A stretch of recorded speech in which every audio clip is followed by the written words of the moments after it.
d'être branché Info Pacifique. Voici le grand format de l'actualité, les grands points. Les maisons de transfert rappelées à l'ordre, un décret publié par le gouvernement les enjoint de payer les bénéficiaires dans la forme, la monnaie et le taux de la Banque centrale. Tout contrevenant sera sanctionné. Haïti classé en 65e position dans un rapport du département d'État américain dans les domaines de la transparence fiscale. On devrait assister à une reprise normale de la distribution de la gasoline dans les différentes stations d'essence. Un bateau tanker alimentait les citernes géantes à Bizoton, à Carrefour, depuis mardi après-midi. 80 décès sur les 4547 cas d'infection. Le coronavirus continue de se propager dans le pays, en particulier dans le département de l'Ouest. L'Organisation panaméricaine de la santé se montre préoccupée par la propagation du coronavirus en Amérique latine ainsi que dans la Caraïbe. L'OPS encourage les pays de la région à renforcer la lutte contre la pandémie. Restez branchés, ces titres et bien d'autres encore seront développés pour vous à ce journal. Merci d'être des nôtres. Vous suivez Info Pacifique. Voici tout de suite le développement. Le gouvernement rappelle à l'ordre les maisons de transfert qui fonctionnent comme bon leur semble. Un décret publié en date du 16 juin 2020 enjoint ces institutions de payer les bénéficiaires dans la forme, la monnaie, ainsi que le taux indiqué par la Banque de la République d'Haïti, BRH. Tout contrevenant sera sanctionné par une amende de 3% de leurs fonds propres à la BRH. Et si elle persiste à violer le dit décret, en plus de l'amende, la Banque centrale pourrait annuler l'autorisation de fonctionnement. Les explications du gouverneur de la BRH, Jean Baden-Dubois. Article 2. Les maisons de transfert sont tenues de verser les transferts aux bénéficiaires dans la forme, la monnaie et le taux indiqué par la Banque de la République d'Haïti, laquelle détermine entre autres les droits et responsabilités de chacune des parties prenantes dans une opération de transfert. Nous avons remarqué que, en fait, dans l'enquête que nous faisons, sur plusieurs échantillons que nous prenons sur toute maison de transfert, échantillons que nous prenons dans chaque département, nous rendons compte que le taux de change, les taux de référence est à 102 gouttes, 101 gouttes. Maison de transfert, est obligé, si bénéficiaires, à prendre parfois à 95 gouttes, 96 gouttes. Mesures que nous pouvons prendre là-haut, c'est certainement des mesures qui pourraient aller dans le bon sens, dans le sens de stabilité, taux de change. Parce que il y a des choses qui arrivent, ok, et tout dollar qui circule dans l'informel là, pas sous contrôle banque centrale. Maintenant, statistiques ont montré que pratiquement, soit regarder justement quantité de dollars que banque centrale gagne contrôle sous l'IA, il est beaucoup plus petit que quantité de dollars qui circulent en dehors du contrôle banque centrale. Maintenant, l'ordre dit banque centrale, pour mettre l'autre dans des ordres et que vous pas le moyen parce que qu'on décret bloqué lui. OK? À ce moment-là, il fait tout ça capable avec tous les outils, mais là, justement, banque centrale, justement, a une capacité et une bonne garantie que, à partir de la semaine prochaine, banque centrale a intervenu chaque jour dans le marché. Bon, trop grande partie de marché d'échange qui a évolué dans l'informel, sur lequel pratiquement personne n'a pas contrôle. Et une série de monde qui prennent en otage et ils viennent pratiquement les price makers d'aujourd'hui. De notre côté, Jean Baden-Dubois a expliqué que le dollar, qui se fait de plus en plus rare dans le pays, est la conséquence des nombreuses demandes du billet vert qui sont formulées quotidiennement. Le fait que les touristes étrangers ne viennent plus en Haïti et nos compatriotes de la diaspora ne rentrent que rarement dans le pays, on est à court de devises. Jean Baden-Dubois. Est-ce que le grand influence sur le taux de change? Absolument. Pour qui ça? Et c'est un bagage qui est important pour nous cap dire. Et c'est une mentalité que nous avons en Haïti, et mentalité ça, il faut nous commencer à changer. À savoir que, si nous résoudre le problème pour tête moi, nous n'avons pas besoin de garder tout le monde. Et nous avons l'habitude de résoudre le problème pour tête nous. Pas de route, m'acheter Jeep. Pas de courant, m'prendre inverteur avec génératrice. Pas de l'hôpital en Haïti, m'prendre avion à Miami. Et lorsqu'on policier, mais qu'on pas réfléchir comme ça. Que le taux a déprécié, l'IG, ça nous les transmissions directes sur l'inflation, l'IVIN fait que prix toute bagaille monté, et en fait, son économie bout de chandelle que le fait finalement, puisque si que justement nous te mettons ensemble de façon à ce que nous stabilisions le taux de change, à ce moment-là, nous avons bien une inflation qui est beaucoup moins et nous avons acheté beaucoup plus de biens avec même comme là. Au lieu, c'est petit problème personnel que la résout. Donc, ça me le dit pas là, ça qui vient arriver en fait. Gon parti nous est informel, mais gon informel côté nous y aurait l'informel inconnu, son terme que nous fait mettre, ça aurait l'informel inconnu, sont série de gros acteurs qui réussissent à fédérer tout ces agents de change ça et au fin plusieurs monde qui fait change qu'on y a là, si bien que presque tout haïtien sont agents de change. Là il y a tout le monde qui fait change et que qui dans les formels, qui pas difficilement contrôlable par la banque centrale, à ce moment-là, certainement, on levier au gain, on levier au perdu sous régulation et stabiliser taux de change. Selon le gouverneur de la BRH, cette décision va avoir un effet positif sur l'inflation. En ce sens, Jean Dubois appelle à la collaboration de tout un chacun pour permettre au taux de change de se stabiliser et d'arrêter l'hémorragie de la gourde face au dollar. Jean Dubois est au micro de Moïse Saint-Éloi et de Régard Noël. Le que transfert a augmenté, dollar disponible en Haïti, mais cash là, dollar pas forcément disponible. Parce que quantité cash que je dis à que Banque centrale a importé pour marcher, li on certaine quantité. L'heure que vous avez un touriste à rentrer dans le pays, diaspora à rentrer dans le pays, yo vini avec un gros parti dans cash là et cash là pas existé je dis. Ce qui fait que vous voyez que certainement maison de transfert ont une difficulté pour payer cash. Le monde ne réclame cash.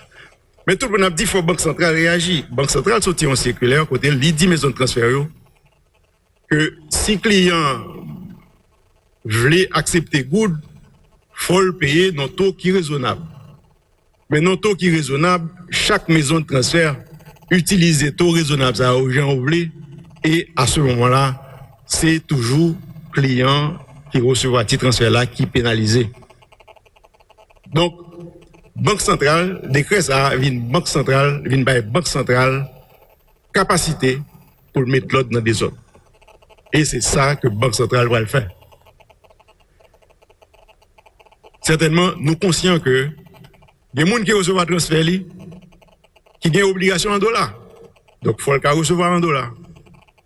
Mais il y a des gens, c'est peut-être good là que vous voulez utiliser directement, là pour recevoir en good. Et si là pour recevoir en good, il faut le recevoir avec un taux qui attrayant, un taux qui est certainement plus haut que le petit taux que y a payé là. Et c'est ça que nous allons résoudre très bientôt dans le circulaire d'application. Dans l'intervalle, toutes les transactions importantes se font en dollars. Paiement du loyer, achat de véhicules. Des citoyens se demandent à quand une décision du gouvernement pour mettre un terme à cette pratique. Dans le dernier rapport du département d'État, Haïti est classé 65e sur 141 pays qui n'ont fait aucun progrès dans le domaine de la transparence fiscale. Le pays a accusé ce mauvais score en raison du non-respect des exigences établies par le département d'État américain en matière fiscale. Le département d'État américain demande aux autorités haïtiennes de faire preuve de transparence en soumettant à la Cour des comptes le budget de la République ainsi que les audits. Normalement, les stations d'essence devraient pouvoir recommencer à distribuer de la gasoline comme à l'accoutumée à partir d'aujourd'hui. Un bateau tanker qui est arrivé à la rade de Port-au-Prince le mardi 16 juin avec 200 000 barils de gasoline et 40 000 barils de kérosène. Selon des informations fiables, les citernes géantes à Bizoton dans la commune de Carrefour sont remplies de produits pétroliers. Ces dernières 72 heures, une soi-disant rareté de gasoline avait occasionné dans les quelques pompes qui distribuaient du fuel des échauffourées. D'ici la fin de cette semaine, le total de personnes infectées au coronavirus risque de passer la barre des 5000 cas. Pour l'heure, 4547 sont comptabilisés dans la grande majorité dans le département de l'Ouest, 3587. Après la découverte de 106 nouvelles infections récemment. À remarquer que ces derniers jours, la tendance est restée à la hausse en ce qui a trait au décès. Mercredi, estimé à 80. Le ministère de la Santé ne cesse d'appeler la population haïtienne à respecter les mesures barrières pour éviter de contracter le coronavirus. Le directeur général de l'Office d'assurance accident du travail, maladie et maternité au FATMA, M. Agabus Joseph, sollicite de l'État haïtien des moyens financiers pouvant permettre à cet hôpital de mieux servir les employés de la fonction publique ainsi que ceux du secteur privé. Selon le responsable, l'enveloppe allouée à l'institution Al-Fatma doit être adoptée à la réalité de l'institution. Elle doit aussi tenir compte de l'augmentation du coût de la vie.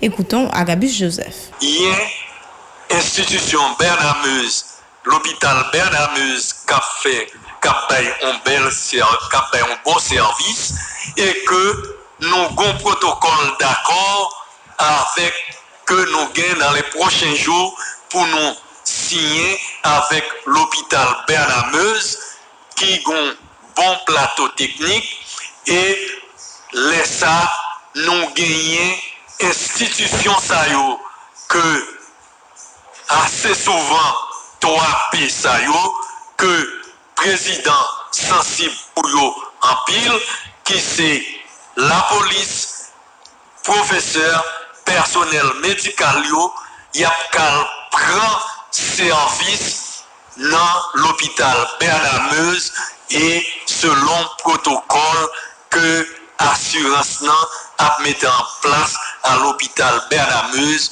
que pour policiers et familles, professeurs et familles, personnel médical et familles et tout agent dans la fonction publique et tout assuré au FATMA pour y aller prendre service au niveau de l'hôpital. Par ailleurs, le directeur général de l'OFATMA a annoncé la signature prochaine d'un protocole avec l'hôpital Bernard-Meuse. Cet accord permettra à des professionnels de la fonction publique, dont médecins et policiers, de recevoir des soins gratuits à l'hôpital Bernard-Meuse. Suivez. Au niveau de gestion assurance, si nous prenons pour preuve ça, tout prestataire reconnaît que une bonne gestion ces dernières années qui fait au niveau de l'assurance et que il y a des efforts qui fait tout au niveau des ministères des Finances pour que yo paye enveloppe que y a pas chaque yo bali à temps, gen moins retard. Problème situé maintenant à deux niveaux au niveau du ministère des Finances.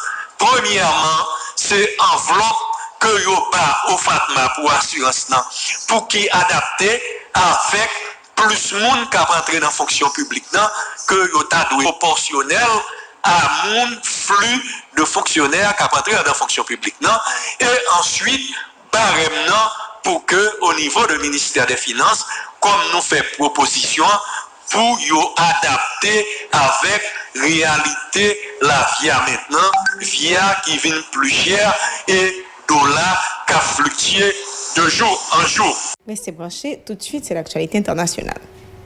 Si vous jugez que cette vidéo est intéressante, n'hésitez pas à liker et partager la vidéo. Et surtout, n'oubliez pas de vous abonner à cette chaîne et activer la cloche de notification pour ne pas louper aucune de nos vidéos. Merci d'être encore avec nous à l'heure de l'actualité internationale. À la demande de hauts fonctionnaires africains de l'Organisation des Nations Unies, un débat s'est ouvert sur la question du racisme et des violences policières. Deux hauts responsables onusiens et le frère de George Floyd ont ouvert ce mercredi 17 juin un débat exceptionnel sur le racisme et les violences policières à la tribune du Conseil des droits de l'homme à Genève. Et le moins que l'on puisse dire, c'est que l'atmosphère était pesante. Demandés par les pays africains, les échanges qui doivent se poursuivre jeudi ont été engagés dans le contexte du mouvement historique qui secoue les États-Unis depuis la mort le 25 mai dernier à Minneapolis de George Floyd, un quadragénaire noir asphyxié par un policier blanc. C'est avec force que chacun des orateurs invités à prendre la parole a dénoncé les violences ainsi que les discriminations subies depuis des siècles par les Africains et personnes d'origine africaine aux États-Unis et ailleurs dans le monde. À l'ouverture du débat, la haut-commissaire de l'ONU aux droits de l'homme, Mme Michelle Bachelet, a dénoncé sans mentionner directement les États-Unis la violence raciale, le racisme systémique et les pratiques policières discriminatoires d'aujourd'hui, déplorant l'incapacité à reconnaître et à affronter l'héritage de la traite des esclaves et du colonialisme.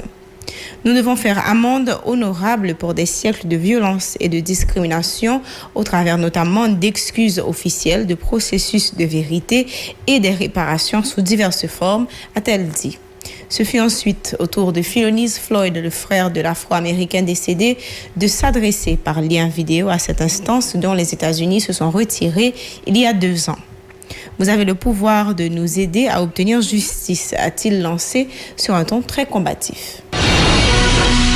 C'est la fin de ce journal. Merci de l'avoir suivi. Vous pouvez également nous suivre sur les réseaux sociaux, sur Facebook, sur Twitter, sur Instagram ou sur YouTube. Si vous avez les bouquets Canal+, suivez-nous sur la 182. Si vous avez les bouquets Télé Haïti, suivez-nous sur la 54. Et puis, vous pouvez également télécharger notre application Radio Télé Pacifique si vous avez un smartphone ou encore visiter notre site web partout dans le monde au www.radiotélépacifique.com. Merci et restez branchés. La suite de la programmation sur la 54.